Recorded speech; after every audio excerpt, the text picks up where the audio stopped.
تخيل تفيق وتلقى راسك ضيعتي الوراق على نهار واحد. حنا دابا في المرحلة الحاسمة، والباب ديال الرايغو دي سيغومبا اوبورتونيداد وصل للخط الأحمر وأدي تسد نهائيا نهار 20 ماي 2026. هاد 3 شهور اللي بقات هي الفرصة الأخيرة لكل واحد كمل عامين في اسبانيا أو للناس اللي ترفض لهم اللجوء ولا ضاعوا لهم الوراق. إما تستغلها دابا وتضمن مستقبلك، ولا ترجع للزيرو وتسنى سنين ديال العذاب. بركة من التأجيل وتبع معايا مزيان باش تعتق راسك قبل ما يفوت الفوت. ودابا خليونا ندخلوا في المعقول ونفهموا علاش هاد الهضره اللي كنقولوا اليوم ماشي مجرد تخويف ولا كلام زايد، بل هو واقع قانوني كيفرض راسو بقوه. حنا حاليا في واحد الظرفيه اللي عمرنا شفناها في تاريخ الهجره لاسبانيا، ظرفيه كتحكمها كلمه واحده هي السرعه. القانون الجديد اللي خرج في ماي 2025 جاب معاه هذا المفهوم ديال الفرصة الثانية، ولكن دار ليه أجل محدد وصارم. الفكرة كانت واضحة من طرف الدولة الإسبانية، وهي أنها بغت تصفي الملفات العالقة، بغت تعطي فرصة للناس اللي اندمجوا وخدموا ولكن الوراق عكسوهم، وقررت تحل هذه النافذة لمدة سنة واحدة فقط. ودابا وحنا في فبراير 2026 هاد السنة قربت تسالي، والعد العكسي بدا كيخلع بزاف ديال الناس اللي مازالين ناعسين وما مسوقينش. باش نكونوا واضحين أكثر، خاصنا نعرفوا أن هاد الرايغو الفرصة الثانية هو بمثابة هدية للناس اللي كانوا كيظنوا أن الأبواب تسدات في وجههم. شحال من واحد فيكم دفع طلب اللجوء أسيلو وبقى كيتسنى شهور وعوام، وفي الآخر تفاجأ بالرفض دينيغادو.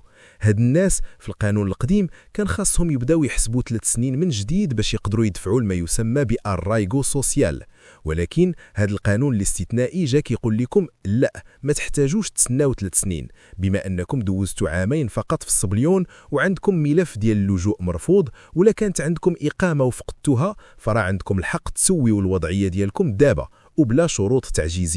ولكن الشرط الوحيد والقاسي هو أنكم تدفعوا الطلب قبل ما يوصل نهار 20 ماي 2026. وهنا فين كاين واحد الفخ كبير بزاف ديال الإخوان كيطيحوا فيه، وهو الخلط بين شروط الإقامة وبين مدة صلاحية القانون. بزاف كيسمعوا أن هذا القانون كيطلب عامين ديال التواجد في إسبانيا، وكيسحب لهم أن القانون غادي يبقى ديما كاين. الحقيقة اللي خاصكم تفهموها مزيان وتحفظوها هي أن العامين هي شرط باش يقبلوك، ولكن العام الواحد هو المدة اللي القانون غيبقى فيها خدام. يعني إلا وصل نهار 21 ماي 2026 واخا تكون كملتي عامين، واخا تكون عندك الخضلة، واخا يكون عندك الرفض ديال اللجوء، السيستم غادي يرفض الطلب ديالك، حيت ببساطة وقت الهمزة سالة، وغادي تلقى راسك مضطر ترجع للصف وتسنى تكمل العام الثالث وتجيب عقد عمل فيه عام كامل وتواجه التعقيدات ديال التقرير الاجتماعي وبزاف ديال الصداع اللي كنتي في غنى عليه. وعلى ذكر الوثائق، خاصنا نوقفوا وقفه جديه وطويله مع مساله توجد الدوسي، حيت هنا فين كيوقع الفرز الحقيقي. راه الوقت اللي بقى ما كيسمحش بالتهاون ولا بالاخطاء البسيطه. اول واهم وثيقه كتشكل عائق لبزاف ديال الناس هي السجل العدلي او حسن السيره من المغرب. هاد الوثيقه بوحدها هي كابوس الا ما بديتيش فيها بكري. خاصك تعرف باللي باش تخرجها من المحكمه في المغرب ودير ليها الابوستيل في العماله ولا الخارجيه، عاد تجيبها لاسبانيا باش ترجمها عند ترجمان محلف. هاد العمليه كامله كتاخذ الوقت، راه سيمانه كتجر سيمانه، وإلا جيتي حتى لشهر 4 وبديتي كتجري احتمال كبير ما تلحقش. وتخيل معايا الحسره، يكون عندك كل شيء واجد وتضيع الفرصه غير حيت ورقه تعطلت في البوسطه ولا في الترجمه. لهذا النصيحه الذهبيه هي بدا بهاد الورقه هي الاولى اليوم قبل غدا. ومن غير السجل العدلي كاين مشكل اخر كيخرج على بزاف الناس، وهو جواز السفر الباسبور. شحال من واحد كينسى يراقب تاريخ انتهاء الصلاحيه ديال الباسبور ديالو. القانون واضح، الباسبور خاصو يكون ساري المفعول، ولا على الاقل تكون عندك ورقه كتثبت انك دافع للتجديد في القنصليه. القنصليات المغربيه في اسبانيا كيكون عليها ضغط خيالي في هذه الفترات، والمواعيد كتكون بعيده. الا لقيتي باسبور قريب يسالي احجز الموعد دابا.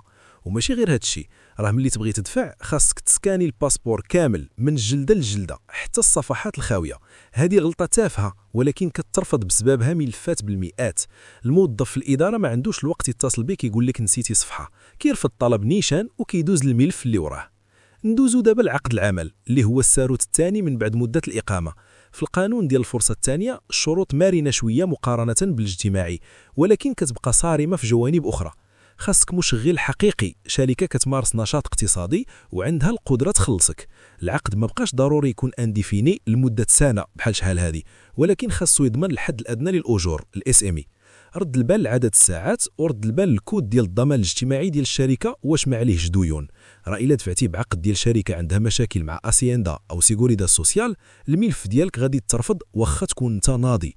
قلب على كيستوريا مزيانه تراقب لك الودعيه ديال الشركه قبل ما تدفع باش ما تصيدش. وما نساوش اهم حاجه وهي الاثباتات الماديه ديال التواجد. القانون كيطلب عامين، ولكن كيفاش تثبتها؟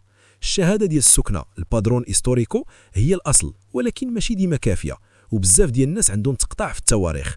هنا فين خاصك تكون ذكي وتجمع الادله البديله.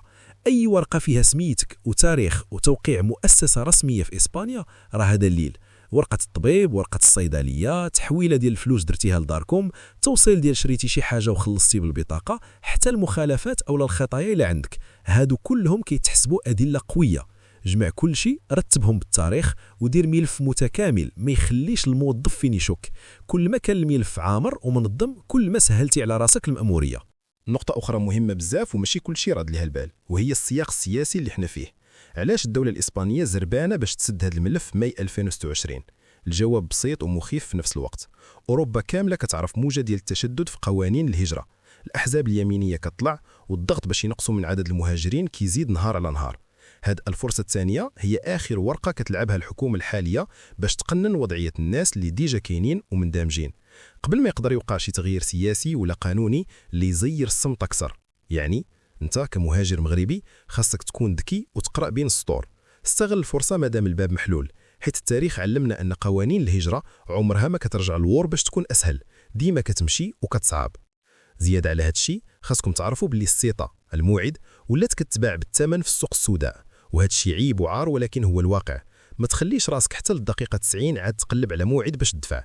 دابا ولحسن الحظ ولات الإمكانية ديال الدفع الإلكتروني عبر منصة ميركوريو باستعمال التوقيع الرقمي سيرتيفيكادو ديجيتال. هذه هي أحسن وأسرع طريقة، وكتعطيك رقم الملف نيميرو دي إكسبيدينتي في الحين. إلا ما كنتيش كتعرف تستعمل بيسي، شوف محامي ولا جمعية ثقة يدفعوا ليك. المهم هو أن الطلب يتسجل في النظام قبل منتصف الليل ديال 20 ماي. أي دقيقة من بعد راه السيت كيتسد والفرصة كتطير.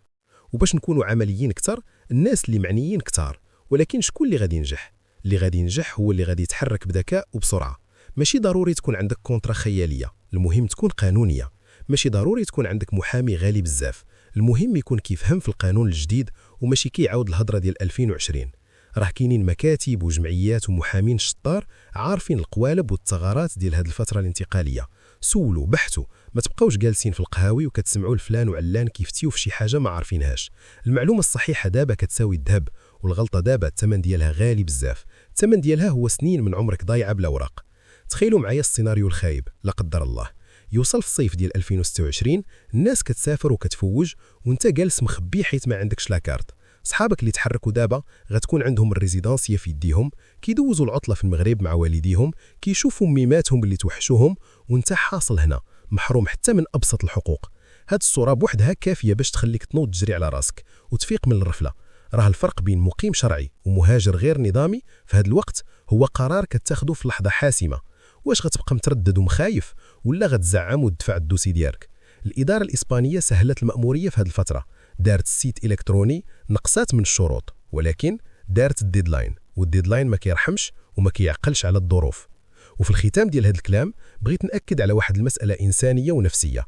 حنا كاملين خرجنا من بلادنا وخلينا ورانا أحبابنا باش نحسنوا وضعيتنا، باش نعاونوا عائلاتنا، وباش نضمنوا مستقبل وليداتنا. أرايقوا الفرصة الثانية هو قنطرة تمدات لنا باش نقطعوا للضفة الأخرى ديال الاستقرار والأمان. ما تخليش هاد القنطرة تريب وانت مازال واقف في الجنب كتفرج. بقات 3 شهور فقط، وكل نهار كيدوز كينقص من الحظوظ ديالك إلا ما كنتيش واجد. جمع وراقك، قد أمورك وتوكل على الله. ما تخلي حتى شي عائق يوقفك، لا العجز ولا الخوف ولا الهضرة المحبطة ديال ما كاين والو. الهدف ديالك واضح والتاريخ محدد، 20 ماي 2026. دير هاد التاريخ قدام عينيك وخدم عليه ليل ونهار. كنتمنى لكل واحد فيكم، لكل أب باغي يفرح ولاده، لكل شاب باغي يبني حياته، أنه ينجح في هذه الخطوة المصيرية. الطريق بانت والوقت محدود، والكرة دابا في الملعب ديالكم. تحركوا، وموعدنا في القمة، وموعدنا مع الفرحة الكبيرة ملي تشدوا الريزيدانسيا بيديكم وتشوفوا الفيزا مطبوعة في الباسبور. تبارك الله عليكم، وما يكون غير الخير إن شاء الله.